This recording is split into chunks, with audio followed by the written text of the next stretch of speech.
കുടുംബങ്ങളുടെ തലയ്ക്കുമീതെ ഭീതി പടർത്തി എപ്പോൾ വേണമെങ്കിലും നിലം പൊത്താവുന്ന വിധം അടർന്നുമാറിയ കൂറ്റൻപാറ. നെടുങ്കണ്ടം ഗ്രാമപഞ്ചായത്ത് 1-ാം വാർഡ് പൊന്നാമലയിലാണ് പാറ അപകടാവസ്ഥയിൽ നിലകൊള്ളുന്നത്. കഴിഞ്ഞ ദിവസം അടർന്നുമാറിയ കൂറ്റൻപാറ പ്രദേശത്ത് മരക്കുറ്റിയിൽ തടഞ്ഞു നിൽക്കുന്ന നിലയിലാണ്. ഇവിടെ നിന്നും പാറ തെന്നി നീങ്ങിയാൽ വലിയ ദുരന്തമായിരിക്കും സംഭവിക്കുക. തഹസിൽദാർ ഉൾപ്പെടെയുള്ള റവന്യൂ അധികൃതർ സ്ഥലം സന്ദർശിച്ച് അപകടാവസ്ഥ ബോധ്യപ്പെട്ടെങ്കിലും നടപടി സ്വീകരിക്കുന്നില്ലെന്നാണ് നാട്ടുകാരുടെ പരാതി. അടിയന്തരമായി ജനങ്ങൾക്ക് സുരക്ഷയൊരുക്കാൻ ജില്ലാ ഭരണകൂടം തയ്യാറാകണമെന്നും നാട്ടുകാർ ആവശ്യപ്പെടുന്നു.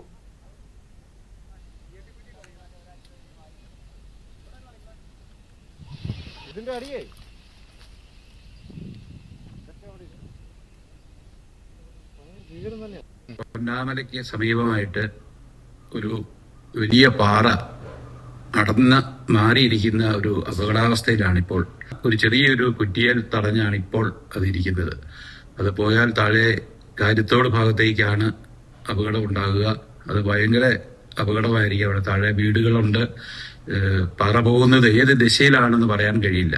അത്രമാത്രം ഭീകരാവസ്ഥയിലാണ് ഈ പാറ ഇപ്പോൾ ഇരിക്കുന്നത്. അത് അടിയന്തരമായി അത് വേണ്ട നടപടി സ്വീകരിക്കാൻ വേണ്ടി തഹസിൽദാരെയും വില്ലേജിലും അറിയിച്ചു. അവരൊന്ന് നോക്കിയെങ്കിലും 2 ദിവസമായിട്ടും മറ്റു നടപടികളിലൊന്നും ആകുന്നില്ല. അത് ഈ പ്രദേശത്തെ ജനങ്ങളെ വളരെ ദുരിതത്തിലാക്കിയിരിക്കുകയാണ്. അവർക്ക്